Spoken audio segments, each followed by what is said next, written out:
Hello, everyone. I'm Wendy Myers of MyersDetox.com. Welcome to the Myers Detox podcast. Today, we have my colleague Clayton Thomas on the show of therootbrand.com, and he's going to be talking about how to detox the pineal gland, what the pineal gland is, what it does, and also why mercury prevents detox of all other toxins. And we'll talk about that. We'll talk about glyphosate. We're going to be talking about why a lot of different detoxes don't work, and it relates to what I just said. What happens when you detox the pineal glands, all of the benefits of that. We'll talk about how a proper detox plan improves sleep. We'll talk about how long it takes the body to detox. You probably won't like the answer to that. And we'll talk about why have zeolites been depicted as causing toxicity. And we'll talk about the wide range of quality of different zeolite products and just a really, really interesting conversation with a fellow detox expert who's been studying it for 16 years. I know so many of you guys listening to the show are worried about your heavy metal and chemical toxin load in your body. So I created a quiz to help you discern your relative body burden of toxins. So just take that at heavymetalsquiz.com and you can take a 2-minute quiz. You get your results, you get a little video results, and then you'll also get a free video series answering all of your frequently asked questions about detoxification. What testing is best? Where do I start? Lots of great videos for you following taking that quiz. So go check it out at heavymetalsquiz.com. Our guest today, Clayton Thomas, is a healthcare entrepreneur and founder of Root Wellness, offering naturally sourced and grown CBD products, as well as a social sharing community focused on creating health and happiness through its unique consumer sharing network. Clayton has 40 years in human and animal wellness and 16 years of focus and research in detoxification, with an expertise in zeolites for systemic detoxification. He is a formulator, manufacturer, consultant, and distributor of wellness products and is focused on bridging the gap between allopathic traditional healthcare and the integrative wellness side of patient care. You can learn more about Clayton at therootbrand.com. Clayton, thank you so much for coming on the show. Wendy, thank you for having me. It's been many years that I've watched and read some of your work, so it's a pleasure to be here and finally chat. Yeah, I know. I'm glad that I met you, and I was introduced to you by a mutual friend, and you are very knowledgeable about detoxification. And so why don't you tell us a little bit about your story and how you got so interested in detox? Well, it's a lifelong journey, as is the process of actual systemic detoxification. But I grew up in a veterinary practice, so my entire life has been around animal and human wellness and nutrition. And I was really fortunate because my parents were extremely integrative in their approach to veterinary medicine. And I can remember when I was 12, listening to Dead Doctors Don't Lie and really getting into the importance of mineral supplementation, and then playing with lasers and acupuncture and puppy puncture and essential oils and, many different things and magnets that have come down, the animal route for the last 30 years before moving into the human side of things. And as an athlete in college, and throughout my childhood, it was important to always look at performance and how you can tweak your performance. And a lot of times, the conversations have always been on, you got to eat right, you got to supplement right, you got to exercise, and you have to sleep. And about 16 years ago, my philosophy changed. I had a colleague call me and say, "Hey, you got to look at this product," and it changed my perspective. And there's been 2 times in my life where you get that little tap on your shoulder, and God's like, "Hey, figure that one out. That's what you're supposed to follow." And it was really taking a volcanic crystal, one of what nature's created to clean up, everything else outside.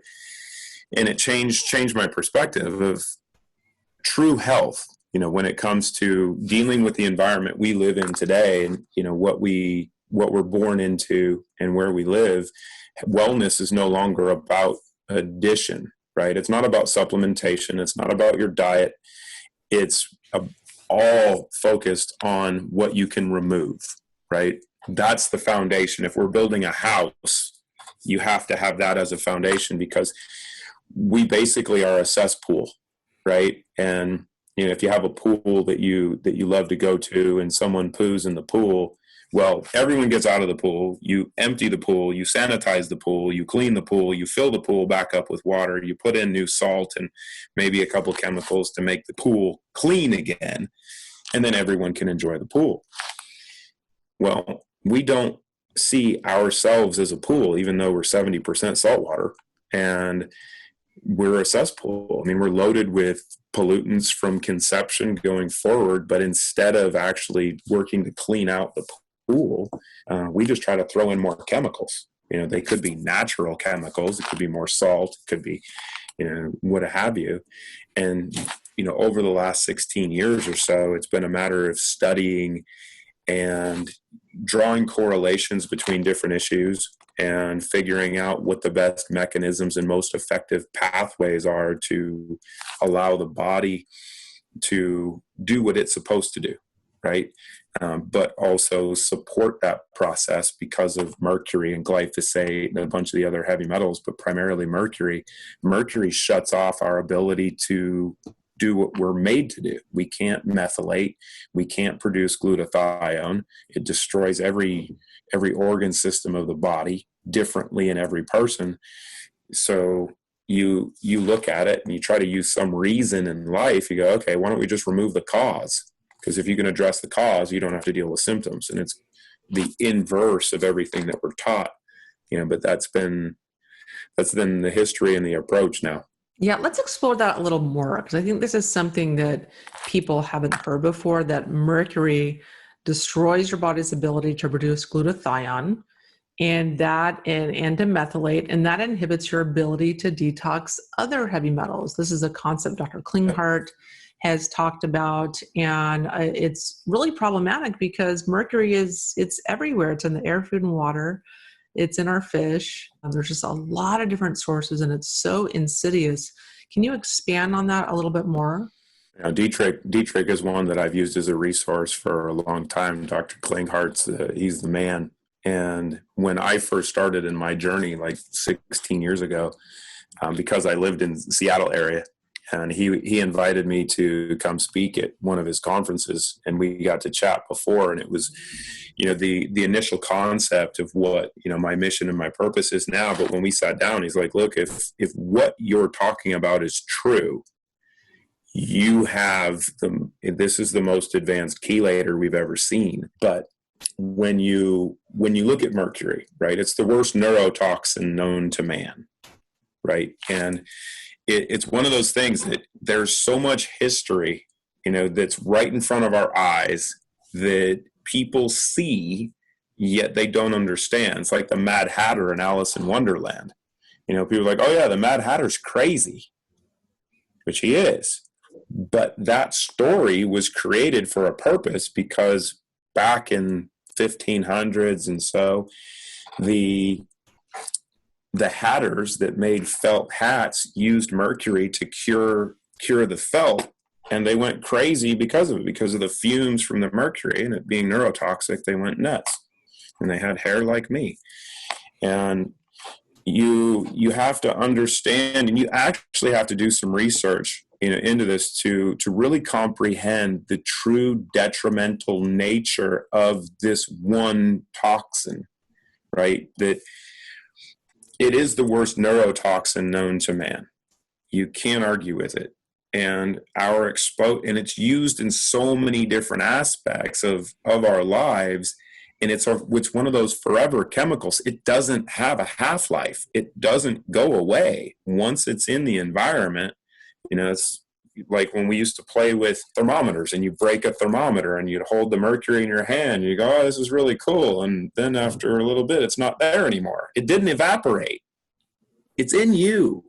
And this stuff doesn't go away. And the hard part to comprehend is the fact that 30% of the mercury that's in mom ends up in the fetus. And the fact that you look at the biomagnification issues that we have, and this is why we have so many issues today, like you're talking about, is it's in the air, it's in the water, it's in our food, it's in the soil. I mean, China's industrial revolution over the last 30 years has destroyed our environment because they grew so quick. They didn't have the EPA in the safety manner that we have, because our industrial revolution was years ago, but still that problem exists. The gold mining that was done on the West Coast produces massive amounts of mercury, and people don't talk about the amount of mercury in the environment in California from the droughts that are in these dry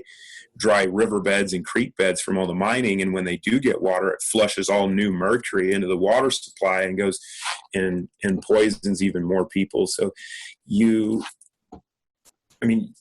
can't just look at one simple aspect and say, well, this is the problem. No, this is, and it's not localized anymore. We used to think that, because we live in the United States, our only issues are in the United States.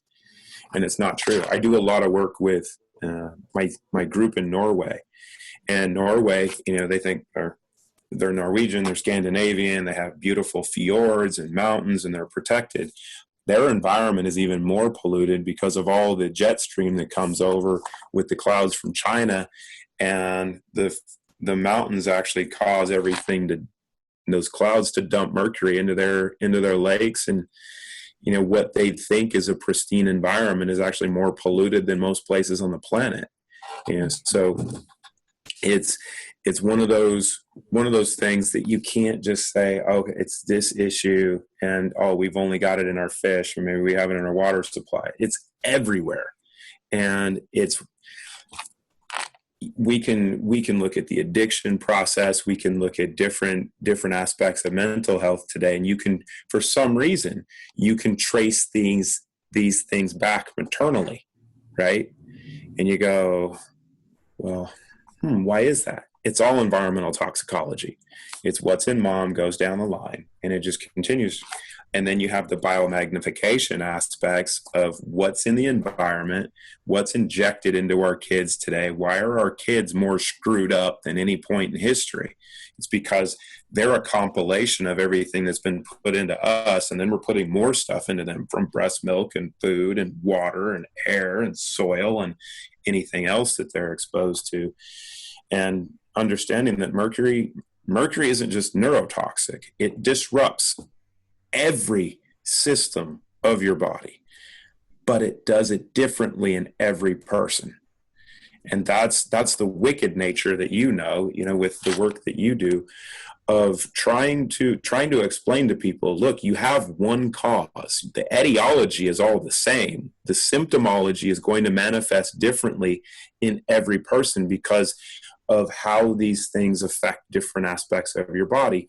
And then knowing that mercury actually magnifies the deleterious capabilities of lead and aluminum and cesium and strontium and arsenic, it actually makes them worse.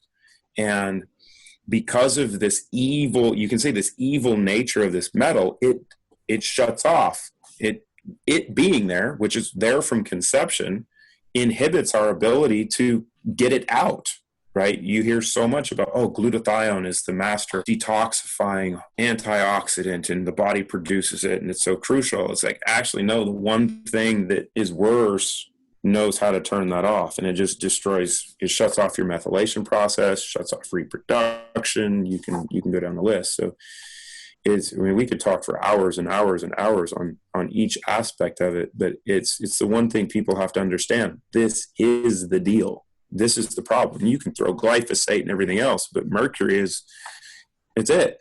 If you said, we're going to focus on detoxification, you go, okay, one thing. But the hardest thing is, it's the hardest one to get out.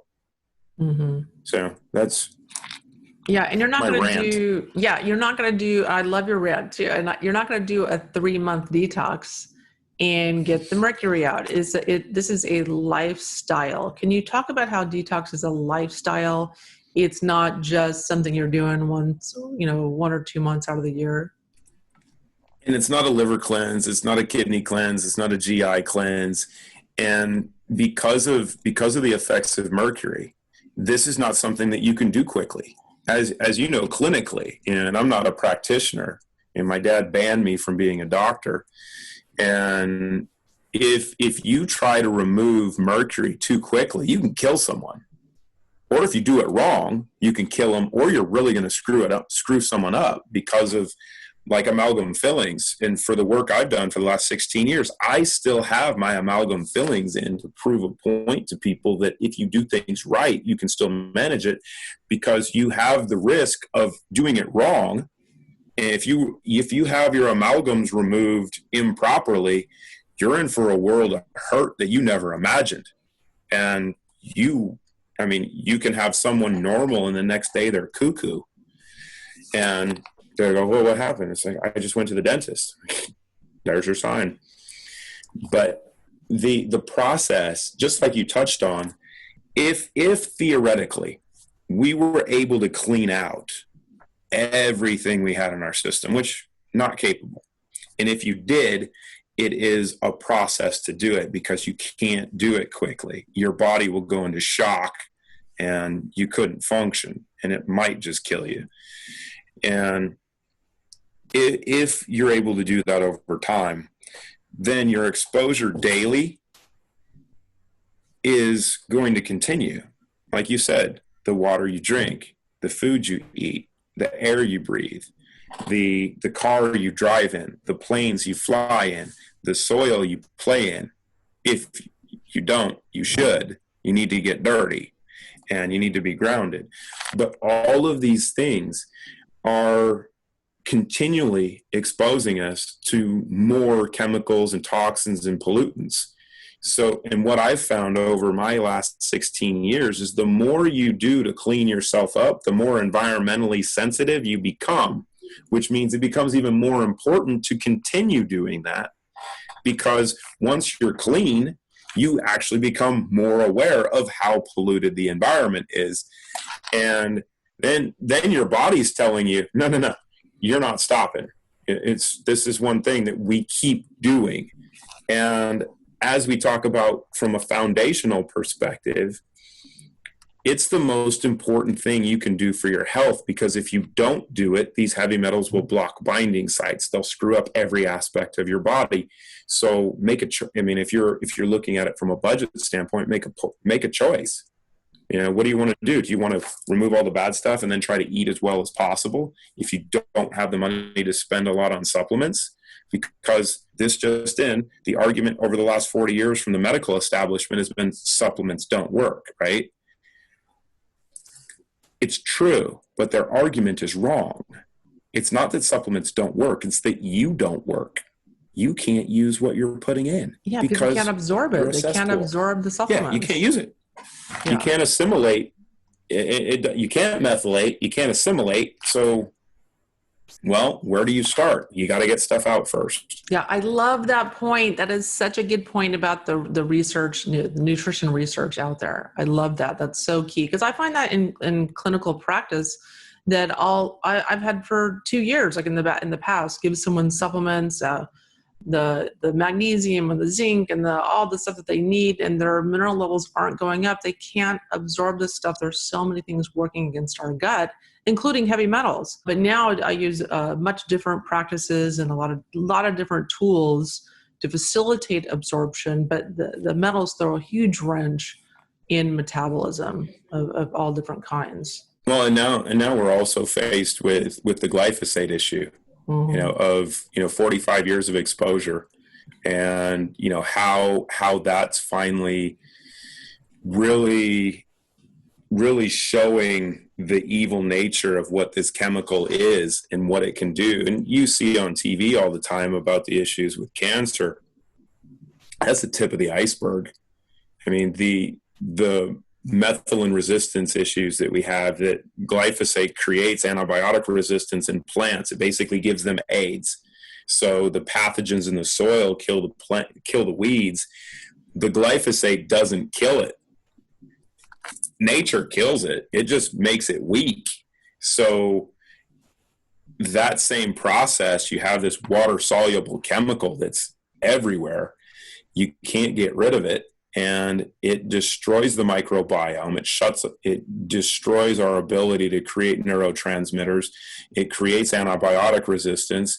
So when you go to the hospital, or if you go around stuff and you're exposed to any bacteria, you've got really good chance of having methicillin resistant Staphylococcus aureus. And you go, well, MRSA's bad. Yeah, it's not your friend. And all of these things, all of these issues people fear, right, all pertain to one thing: you're polluted. That's it. It makes you sound a little bit crazy because you only stand on one pulpit and you're like, this is the problem, and everybody looks at you and goes, you're nuts. And then now people are starting to come back going, you know what, you look crazy, but everything you've been saying comes back to the same thing. And it's the hard part, right? Because we can't just look at heavy metals. You can't just look at glyphosate. We can't just look at fluoride. We can't look at fire retardants and PBEs and PBDEs and all these things, because we want to segment them. It's the same thing that's going on in society right now. It's like, oh, let's segment different pieces of the population, because if we can segment them, then we can destroy them. You can't do that in the body. You can't address just one, because they're all encompassing. And that's the hard part, and there's so much, and me personally, I put such a massive focus on heavy metals because, they are the baddest boy on the block.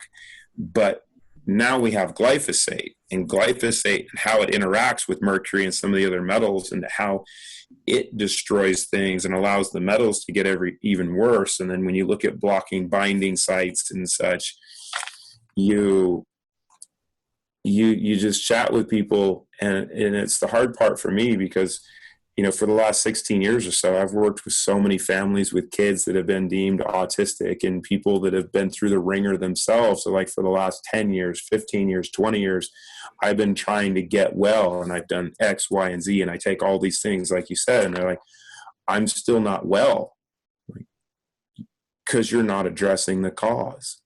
Yeah. And it's one of those things where you go, well, shoot, I've been doing it wrong the entire time. How do I get that back?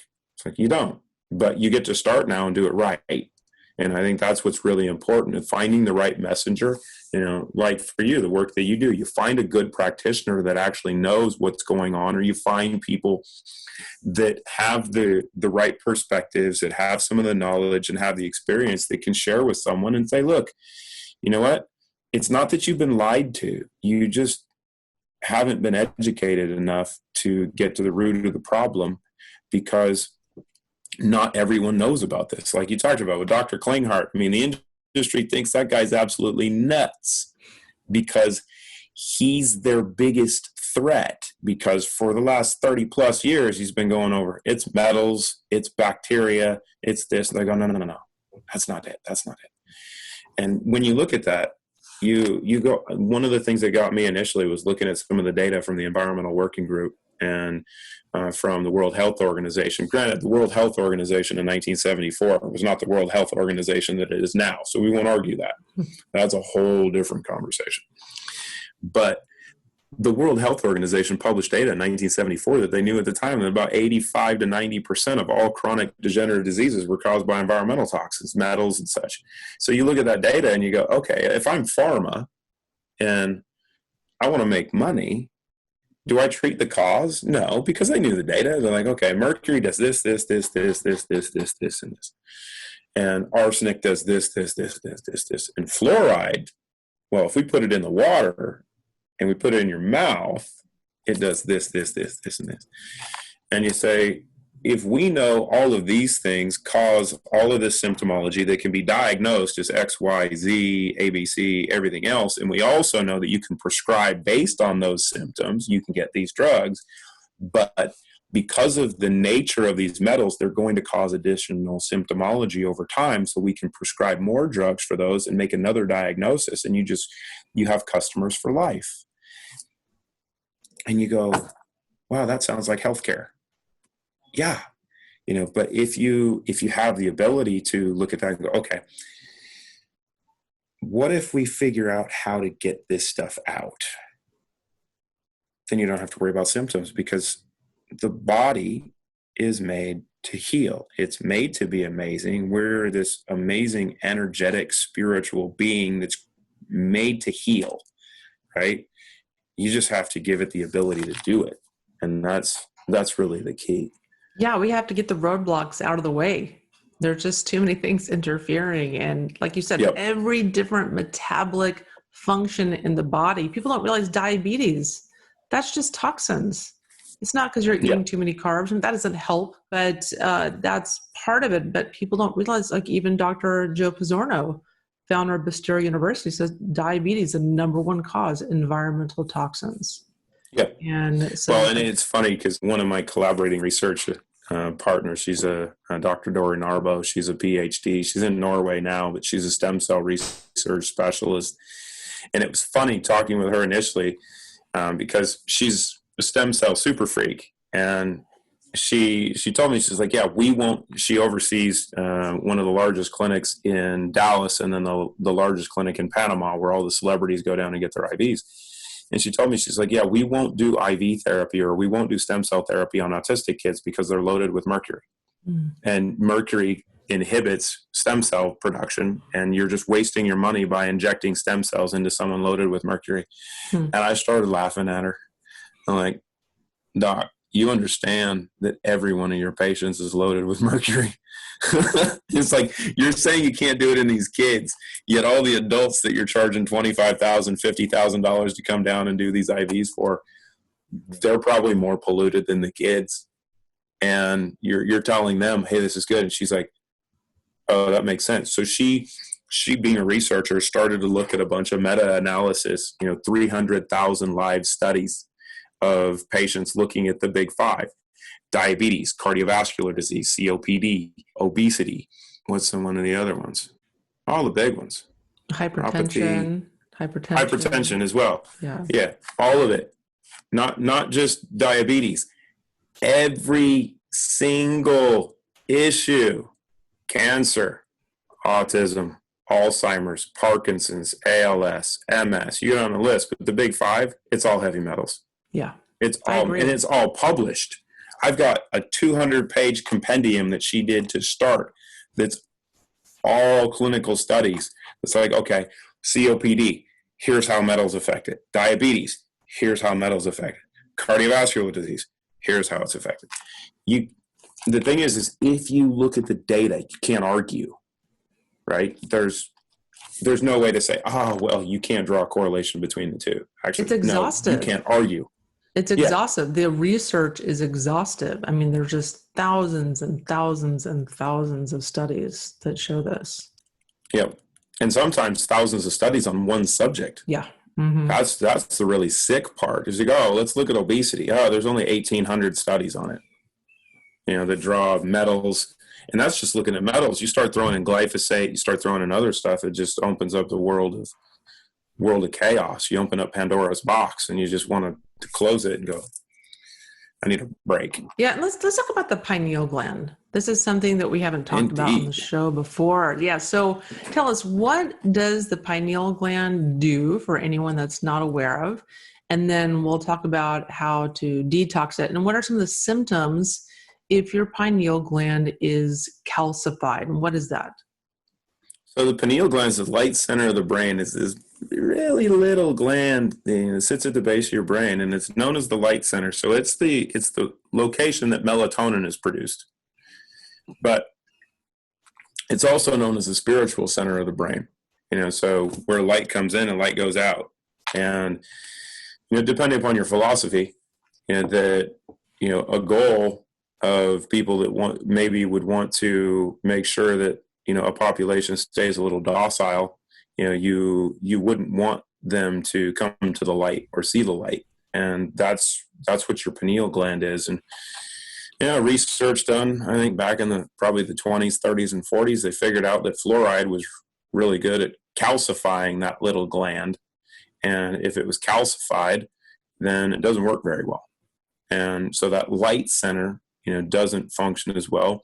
And you look at it today and how many people take melatonin supplements because they don't sleep, and how many pillow commercials and how many mattress commercials you see to help you sleep. Well, guess what? Mattress and pillows won't help you. It's this little guy that if you can clean that up and you can do it properly, then it starts working again. And yeah, you might have amazing spiritual experiences, depending upon how you function, what your belief system is, and what you do on that side of life. But you're probably going to find that you're going to sleep better than you've ever imagined. And it's so crucial because a third of our life is spent sleeping, because that's where we dream, that's where we create, it's where we regenerate, it's where we recover, it's where our hormones start working. And so, people don't appreciate that process. We're like, oh yeah, I'm going to pull an all-nighter. That was one thing for me in college. I never once pulled an all-nighter. And I never studied in college. It was one of my fatal flaws. But I always got 8 hours of sleep. So I could go take a test and I would recall everything from class and everything I read. But I never had to cram. I never had to study. I just made sure I slept, because you can process everything. And you look at the research studies that have been done on sleep deprivation, and even short periods of sleep deprivation and what it causes for memory loss, and decreasing cognitive function and psychosis, and why sleep deprivation is used as a mechanism of terrorism. That most people are sleep deprived. They just don't know it. And they haven't had a really good 8 hours of just being in a coma, basically. And that's what your pineal gland is controlling. Yeah, it's not surprising so many people have sleep issues today. I mean, with the fluoridation of the water and people drinking filtered water, but still showering in fluoridated water. Not every country has to deal with this. In the United States, it's still allowed. More people need to be contesting this practice in their local city. But so talk about how fluoride calcifies the pineal gland and disrupts its function. So as we touched on with like mercury and different metals, is they have like mercury and aluminum and lead, they're neurotoxic. So they love the brain. They love the central nervous system. And say cesium, like cesium-137, that's from meltdowns, so Fukushima and Chernobyl. Cesium loves cardiac tissue.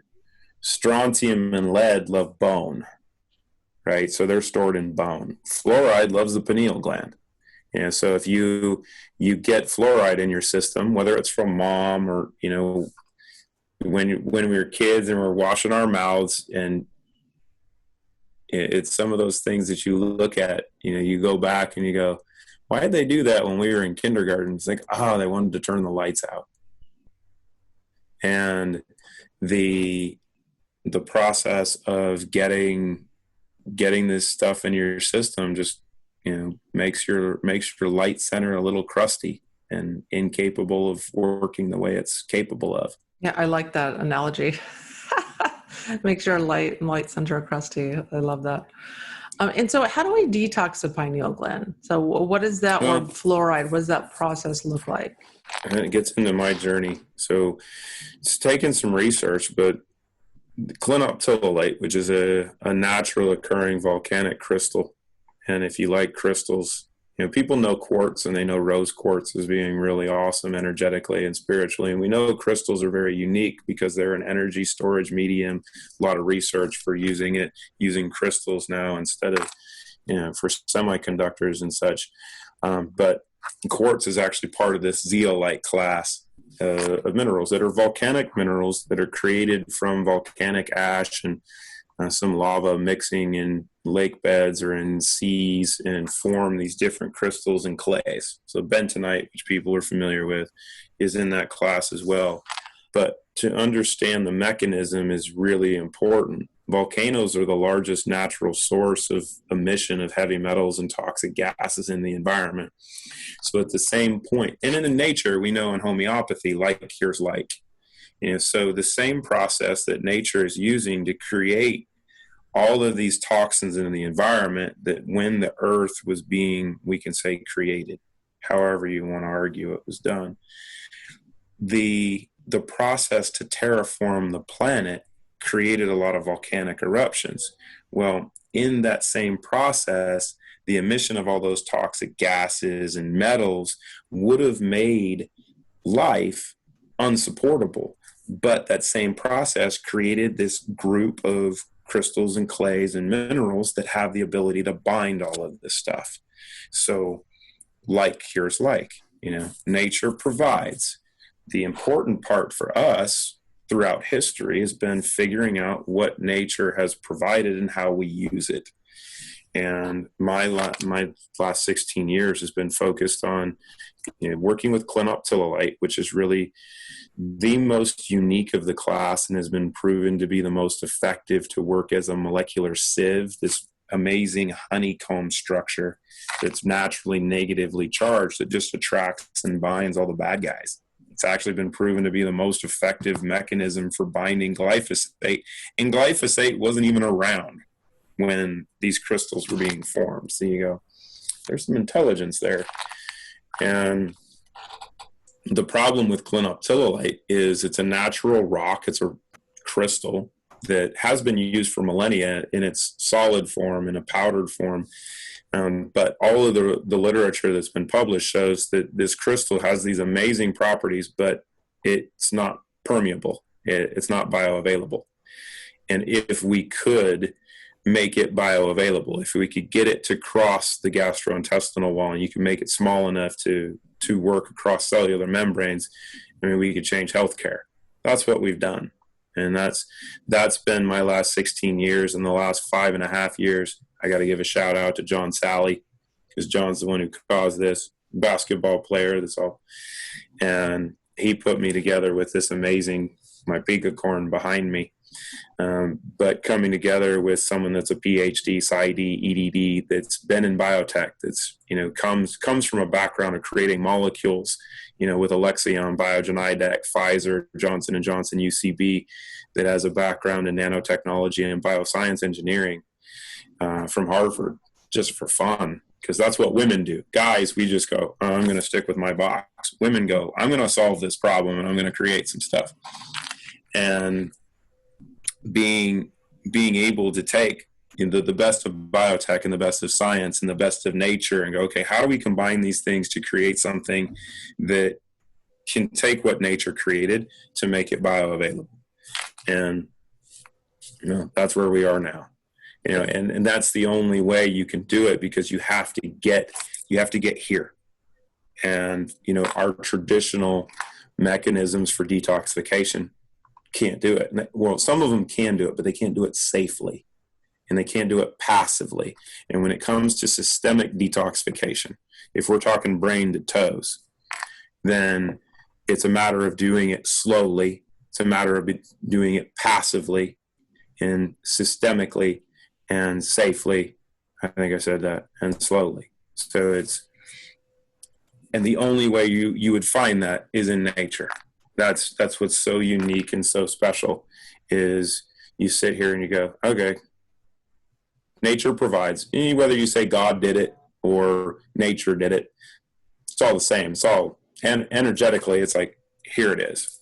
So that's been the fun part. And then being able to combine that with other protocols, to say, okay, how quickly can we do this, or how supportive do you want to be in that approach? Yeah, I like what you said there, that you have to do this systemically, because I think so many times people think of their symptoms or their pain points like, oh, how do I detox my thyroid? Or, oh, how do I, get my liver working better, detox my liver, or my brain. I want my brain working better. And the body does it in its own time. It removes things based on the nutrients it has, the energy levels it has, the nutrients it's provided. and does things in the order in its priority, not your priority. And in going through this whole systemic process, about how long do you think that this should take? This is probably foremost in most people's mind. Like, how long is this process going to take? Well, you quoted, the founder of Bastyr, and, the naturopathic approach is 1 month for every year that you've had issues, right? And you look at that, and it's honestly, when taking that approach, it's not a matter of saying, okay, it's 1 month for every year that you've been symptomological. It's basically every year you've been here. And because we've been polluted from conception. So the ability to clean up the body, like you said, the body is going to dictate how it does it. I mean, we have our desires. Like, I want to clean up my brain. And it's the same thing when it goes for metals. People are like, I want to get the mercury out. And I do a lot of urine analysis testing, to look at excretion analysis with unprovoked baselines, because I don't like provoked baselines, and then just doing follow-ups, and to look at what's coming out of people, because we're an onion, right? It's like Shrek. Ogres have onions, or ogres are like onions. Detoxification is the same way. And you're just peeling an onion, but you don't know what's in each layer. We don't get to dictate that. We don't get to dictate what comes out first. We don't get to dictate what area is done first, because, as you said, this amazing energetic system dictates how, if provided what it needs to be successful, it's going to dictate how it does it. So from a timing standpoint, I mean, I can tell you, I see people have changes in 10 minutes, because of the energetic aspect. But I think for most people, if you wanted to know how your system could really, really start to function, I'd say no less than 90 days. Because even with what we do now, with having the most advanced formulation and product I've ever produced in 16 years, getting feedback from people to say, okay, I saw these things over the first 9 days. I lost 8 pounds in 8 days, and I'm already in shape. I do my celery juice every morning, and I dropped 8 pounds in the first 8 days, and I didn't change anything. I'm like, yeah, it's inflammation. I'm like, hold on. I'm like, yeah, it's negative inflammation. If you remove the metals, you remove the negative inflammation. But, you go over, 30 days, you go 45 days, you go 60 days, you go 90 days, and you're still seeing changes, and you're seeing different adjustments, but it's different. I mean, it's the cool thing to hear from people. I got pictures last night from someone. She's been using products for like a month, and her face just broke out. She had like the worst acne breakout on her cheeks and everything, and she's never had acne. And she's like, is this going to go away? It'll clear, but your largest organ, one of your primary detox pathways, is saying, time to flush some stuff out. And because, what's in this area? Amalgams. And we put everything in here, typically, and a little bit through here, some of it through our eyes, but most of it goes in your mouth.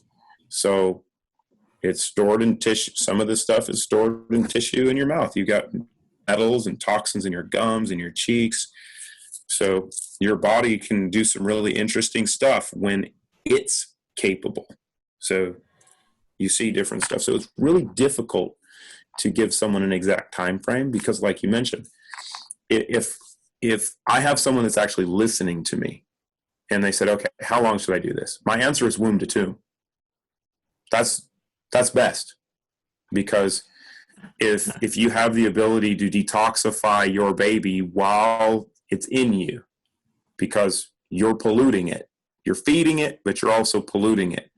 And then with the newborns that we've had, that are going through this process, and then if you had your option, you want to do this every day the rest of your life, and you will know the benefits of it. You'll experience it. So that's the key. So you can't say, oh, you're going to stop at this point. No, you won't.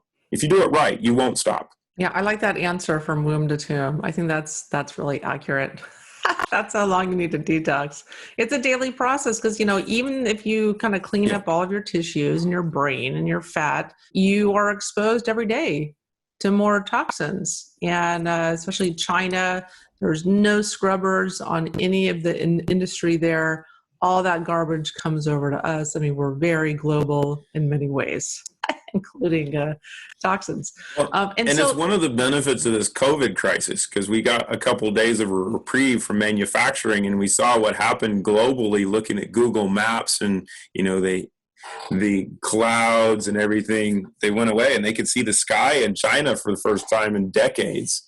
You go, that's not very good. Yeah.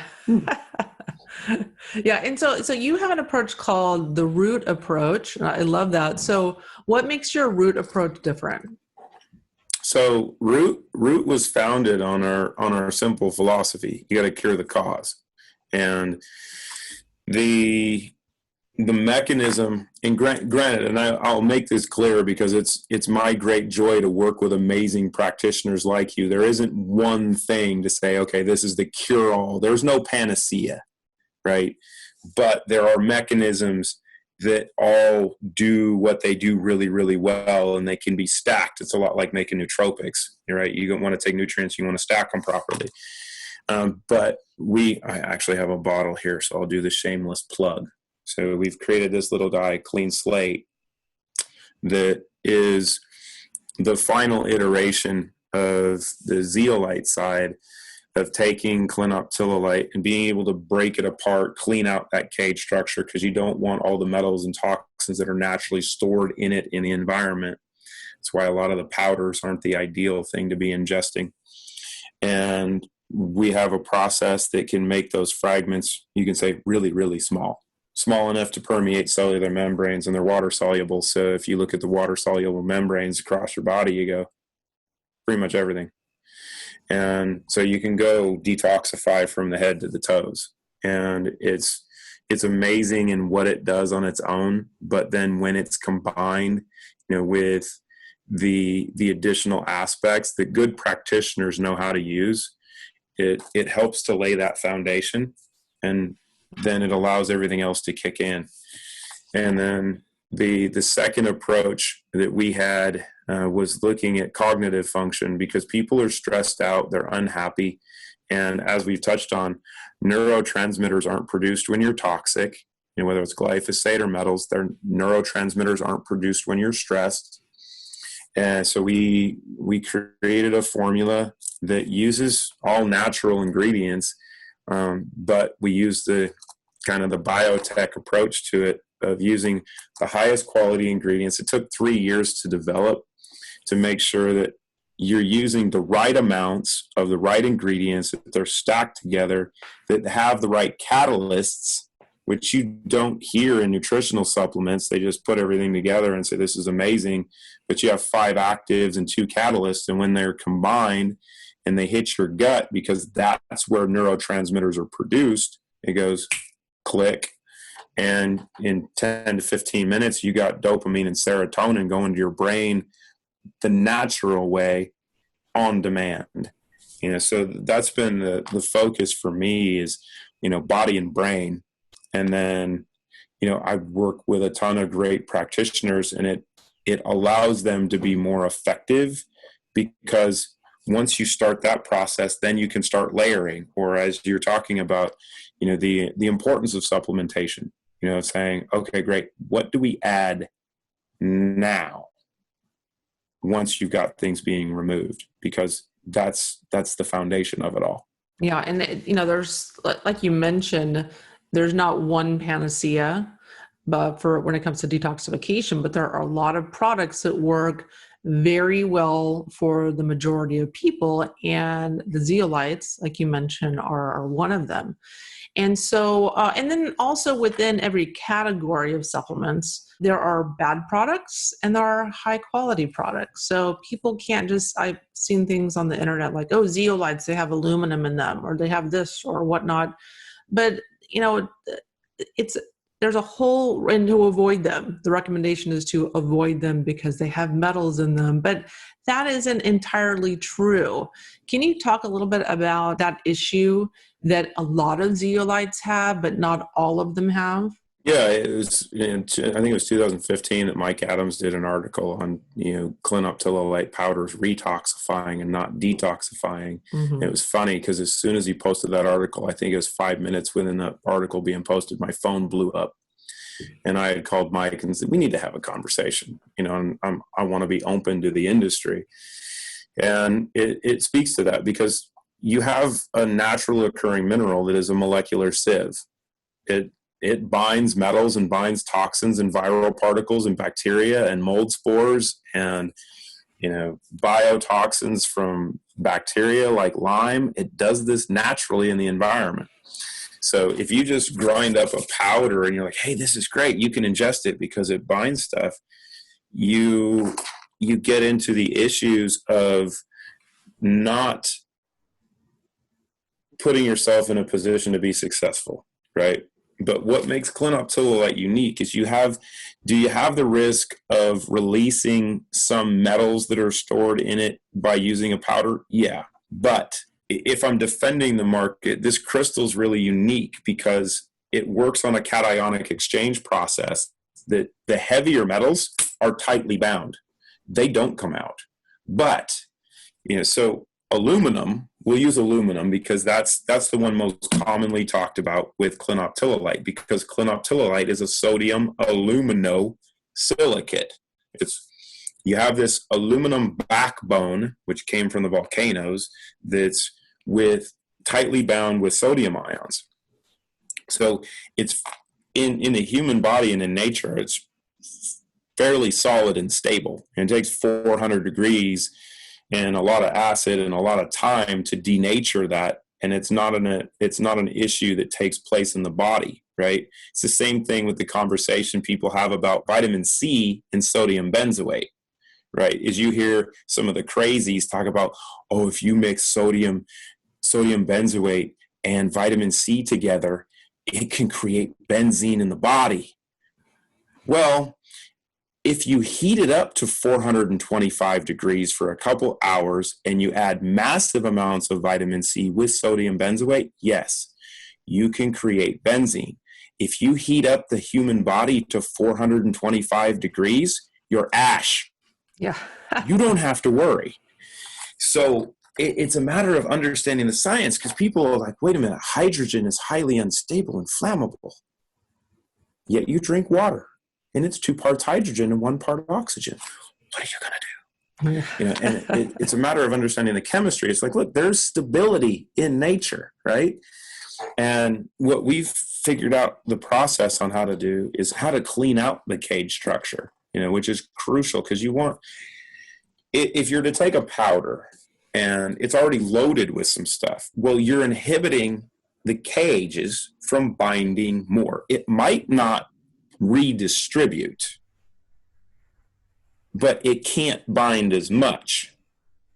But if you have the option, do you even want the risk of redistribution? I would say no. I'm one that goes, okay, there's a chance that some stuff could swap out, because like mercury is a really dense, really small molecule. And if there's some aluminum and lead and some other stuff that's in there, and mercury comes along and it goes, oh, wait a minute, that one's smaller and more dense. So it's going to get rid of the arsenic, the aluminum, or lead ions and say, mercury, come here. So then you do have a chance at some redistribution. It would be really rare, but why run the risk? And that's why being intelligent about your shopping. But I'll give you the most important aspect. It's trusting the people that you're getting the information from and trusting your sources. And it's why, for a few years, I've read a bunch of your work.